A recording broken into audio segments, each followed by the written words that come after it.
UP के सरकारी कर्मियों के लिए बड़ी खुशखबरी। महंगाई भत्ता देने के प्रस्ताव को सीएम योगी आदित्यनाथ ने दी मंजूरी। उत्तर प्रदेश के 28 लाख सरकारी कर्मचारियों और पेंशनर्स के लिए बड़ी खुशखबरी है। राज्य कर्मचारियों और पेंशनर्स को 1 जुलाई से 11% की बड़ी दर से महंगाई भत्ता और महंगाई राहत देने के प्रस्ताव को मुख्यमंत्री योगी आदित्यनाथ ने मंजूरी दी है। 11% वृद्धि के बाद अब कर्मचारियों का डीए 28% हो जाएगा। लगभग 16 लाख राज्य कर्मचारियों और 12 लाख पेंशनर्स को इसका फायदा मिलेगा। यूपी पॉलिटेक्निक प्रवेश परीक्षा के एडमिट कार्ड आज होंगे जारी। यूपी पॉलिटेक्निक प्रवेश परीक्षा के एडमिट कार्ड आज 25 अगस्त 2021 को जारी किए जाएंगे। पॉलिटेक्निक प्रवेश परीक्षा में भाग लेने वाले छात्र काउंसलिंग की वेबसाइट gcup.nic.in पर जाकर अपने एडमिट कार्ड डाउनलोड कर सकते हैं। आपको बता दें कि पहली बार इस साल यूपी जेईई प्रवेश परीक्षा पूरी तरह से ऑनलाइन आयोजित होने जा रही है। राजकीय, अनुदानित व निजी क्षेत्र की पॉलिटेक्निक संस्था में प्रवेश के लिए 3,54,757 अभ्यर्थियों ने आवेदन किया है। अक्टूबर तक गोरखपुर में शुरू होंगी इलेक्ट्रिक बसें। सीएम योगी आदित्यनाथ देंगे 25 सिटी बस सेवा का तोहफा। शहर में निर्धारित हुआ बसों का रूट। उत्तर प्रदेश के गोरखपुर के लिए एक अच्छी खबर है। स्मार्ट सिटी के क्रम में एक और कदम बढ़ाते हुए जिले को अक्टूबर में सिटी बस सेवा का तोहफा मिलेगा। लखनऊ में इलेक्ट्रिक बसों का चल रहा ट्रायल रन अब अपने अंतिम पड़ाव पर है। ऐसे में सितंबर माह से इलेक्ट्रिक बसेस का आगमन शुरू हो जाएगा।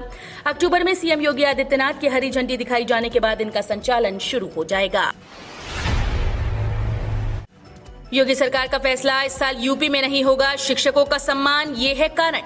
उत्तर प्रदेश में हर साल 5 सितंबर को शिक्षक दिवस मनाया जाता है। इस दिन प्रदेश सरकार यूपी के शिक्षकों के सम्मान के लिए शिक्षक सम्मान समारोह का आयोजन करती है। हालांकि अब योगी सरकार ने इस समारोह का आयोजन करने से मना कर दिया। मुख्यमंत्री योगी आदित्यनाथ के आदेश के अनुसार ये फैसला लिया गया। वहीं बेसिक शिक्षा निदेशक सर्वेंद्र विक्रम सिंह ने भी इस मामले को लेकर एक आदेश जारी कर दिया। इस आदेश में साफ कह दिया गया कि प्रदेश में इस साल शिक्षक सम्मान समारोह नहीं होगा। सरकार ने शिक्षक सम्मान न कराने के पीछे का कारण स्कूल न खुलना बताया है। 24 अगस्त से शुरू हो जाएगी मेरिट लिस्ट बनाने की प्रक्रिया। जाने सफल अभ्यर्थी कहां ले सकेंगे नियुक्ति पत्र। उत्तर प्रदेश में जल्द ही पंचायत सहायक डेटा एंट्री ऑपरेटर के 58,189 पदों पर भर्ती के लिए परिणामों की घोषणा होने वाली है। और तलब है कि राज्य में पंचायत सहायक डेटा एंट्री ऑपरेटर के 58,189 पदों पर भर्तियां होनी है। इस भर्ती के लिए आवेदन प्रक्रिया 17 अगस्त को ही समाप्त हो गई थी और अब अभ्यर्थियों को मेरिट लिस्ट जारी होने का इंतजार है। आधिकारिक अधिसूचना के मुताबिक इस भर्ती के लिए मेरिट लिस्ट तैयार करने की प्रक्रिया 24 अगस्त से शुरू होने वाली है।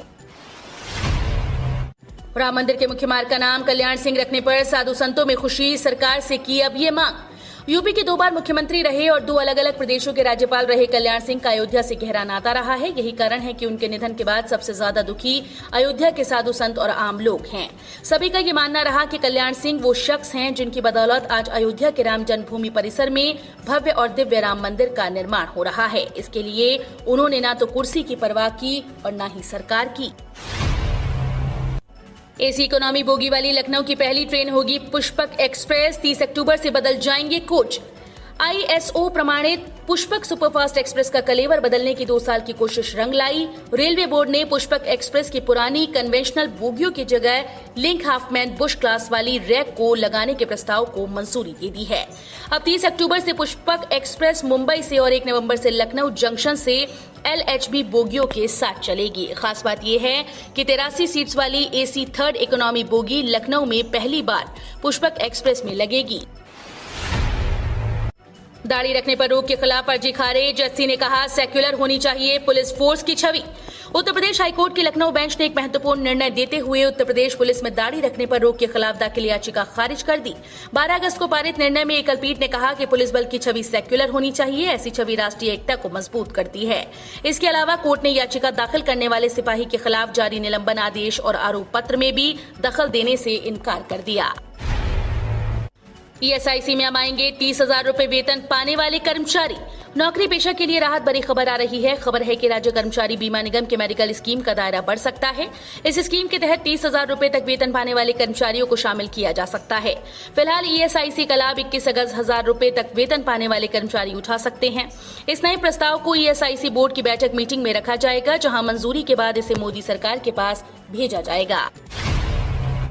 आधार से लिंक होगा खाता, तभी मिलेगा पीएम मातृ वंदना योजना का लाभ। प्रधानमंत्री मातृ वंदना योजना के लाभ से वंचित गर्भवती महिलाओं को अब नए सिरे से मशक्कत करनी होगी। बैंक के विलय की वजह से उन्हें अपने बैंक खाते को आधार कार्ड से लिंक अप करना होगा। प्रक्रिया पूर्ण होने के बाद ही प्रोत्साहन धनराशि खातों में पहुंच सकेगी। योजना के तहत गर्भवती महिलाओं को गर्भधारण से लेकर सुरक्षित प्रसव तक अलग अलग चरणों में शासन के द्वारा राहत पहुंचाए जाने की व्यवस्था है। योजना की मैनपुरी जिला समन्वयक अंजलि सिंह का कहना है कि पहली बार गर्भधारण करने वाली महिलाओं को पोषण के लिए पहली किस्त के रूप में 1000 रुपए खाते में उपलब्ध कराए जाते हैं। नर्सिंग के 5000 से ज्यादा छात्रों की छात्रवृत्ति पर संकट। छात्रवृत्ति और शुल्क प्रतिपूर्ति की आस में बैठे 5000 से ज्यादा बीएससी नर्सिंग के छात्रों को झटका लग सकता है। 2 यूनिवर्सिटी की मान्यता के फेर में वे आवेदन नहीं कर पा रहे। समाज कल्याण विभाग के पोर्टल पर दोनों में से एक ही विकल्प चुनने की व्यवस्था है। जिन छात्रों ने छत्रपति शाहूजी महाराज यूनिवर्सिटी से पहला दूसरा सेमेस्टर पूरा कर लिया था, उन्हें अगले सेमेस्टर के लिए छात्रवृत्ति आवेदन करने में दिक्कत आ रही है। छात्रवृत्ति आवेदन के लिए विभागीय पोर्टल पर एक ही यूनिवर्सिटी चुनने का विकल्प दिया गया है। मॉनसून पर फिर ब्रेक, बढ़ेगी गर्मी। आज से 4-5 दिन बारिश नहीं। 11 दिन पूरी तरह से शुष्क और गर्म मौसम के बाद बीते 2-3 दिन हुई बारिश पर आज से फिर ब्रेक लग जाएगा। एक बार फिर से मेरठ सहित उत्तर पश्चिम भारत में मॉनसून ब्रेक कंडीशन बन गई है। इस स्थिति में मैदानों में पुरवाई की जगह केवल पछुआ हवा चलेगी। मौसम पूरी तरह से शुष्क और साफ रहेगा। आर्द्रता के स्तर में गिरावट से उमस से राहत मिलेगी, लेकिन तापमान में बढ़ोतरी से भीषण गर्मी एक बार फिर से दस्तक देगी। लोकतंत्र के साथ ठगी करने की रणनीति बना रही है भाजपा। समाजवादी पार्टी के अध्यक्ष अखिलेश यादव ने सत्तारूढ़ भारतीय जनता पार्टी पर साजिश करने का आरोप लगाते हुए मंगलवार को कहा कि लोकतंत्र के साथ ठगी करने की रणनीति बना रही भाजपा अपने इस मंसूबे को पूरा करने के लिए दूसरे राज्यों से राष्ट्रीय स्वयंसेवक संघ के कार्यकर्ताओं को उत्तर प्रदेश के गांव-गांव में पहुंचा रही है। अखिलेश ने एक बयान में आरोप लगाया कि भाजपा बूथ स्तर पर साजिश में जुटी हुई है। वेस्ट यूपी में डीजीपी का नया प्रयोग। दारोगा जी का नहीं होगा इंतजार, सिपाही भी करेंगे जांच। वेस्ट यूपी के पुलिस महकमे में सिपाही और हेड कांस्टेबल की जिम्मेदारी बढ़ने वाली है। इन्हें अब शिकायतों की जांच और छोटे मुकदमों में सबूत जुटाने का निर्देश दिया जाएगा। डीजीपी ने मेरठ में हुई समीक्षा बैठक के दौरान यह आदेश दिया था। ये निर्णय लंबित मामलों के जल्द निस्तारण के लिए लिया जा रहा है। थाना क्षेत्र के इलाके में कोई विवाद हुआ या अधिकारियों के पास से कोई जांच थाने पहुंची तो अब दारोगा का इंतजार नहीं करना होगा। अब सिपाही और हेड कांस्टेबल को भी जांच का अधिकार दे दिया गया है। डिप्टी सीएम केशव प्रसाद मौर्य सिराथू से ठोक सकते हैं ताल, विपक्षी खेमे में हलचल। विधानसभा सिराथू सीट से डिप्टी सीएम केशव प्रसाद मौर्य के मैदान में आने की आहट मिलने से सियासत के प्याले में तूफान आ गया। डिप्टी सीएम अगर यहां से मैदान में आते हैं तो सिराथू सीट जिले की सबसे हॉट सीट हो जाएगी। दूसरी तरफ इस सीट पर नजर जमाए विपक्षी दलों के दावेदारों की नींद उड़ गई है। उन्हें नई चुनौतियों का सामना करना लोहे के चने चबाने के समान लग रहा है। कुछ दावेदार तो दूसरी सीट की तलाश में भी लग गए। यूपी की सबसे पुरानी बिजली उत्पादन की 13वीं इकाई को चालू करने में लगातार हो रही देरी। ओबरा तापीय परियोजना की सबसे पुरानी 200 मेगावाट वाली 5 इकाइयों में एक 13वीं इकाई को चालू करने में लगातार देरी होती जा रही है। इकाई को लाइट अप करने की तिथि लगातार बढ़ती जा रही है। इस इकाई को जुलाई के अंतिम सप्ताह में चालू किया जाना था, लेकिन लेट लतीफी के लिए कुख्यात रही जीर्णोद्धार योजना में तय समय पर काम पूरा होना संभव नहीं दिख रहा, जिसका भारी खामियाजा उत्तर प्रदेश राज्य विद्युत उत्पादन निगम सहित प्रदेश सरकार को उठाना पड़ रहा है। आपने योगी सरकार पर लगाए कुंभ मेले में भ्रष्टाचार के आरोप, सीएजी रिपोर्ट का दिया हवाला। उत्तर प्रदेश में अगले साल होने वाले विधानसभा चुनाव को देखते हुए आम आदमी पार्टी योगी सरकार को घेरने में जुट गई।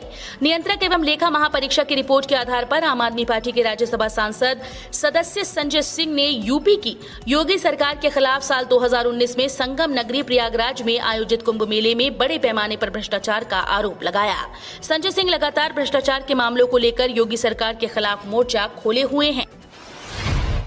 आरएसएस से जुड़े किसान संगठन ने मोदी सरकार को दिया अल्टीमेटम, 8 से राष्ट्रव्यापी आंदोलन। राष्ट्रीय स्वयंसेवक संघ से जुड़े भारतीय किसान संघ ने किसानों के मसले पर केंद्र की नरेंद्र मोदी सरकार को 31 अगस्त तक का समय देते हुए 8 सितंबर को प्रतीकात्मक रूप से राष्ट्रव्यापी आंदोलन की घोषणा की।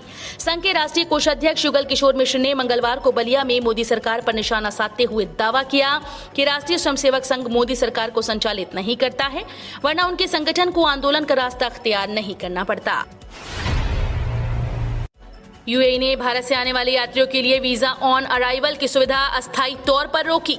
भारत से संयुक्त अरब अमीरात आने वाले यात्री, यहां तक कि वे यात्री जो पिछले 2 हफ्ते से भारत में रह रहे हों, वीजा ऑन अराइवल की सुविधा नहीं ले सकेंगे। यूएई की सरकारी एयरलाइन कंपनी एतिहाद एयरवेज ने ये जानकारी दी है।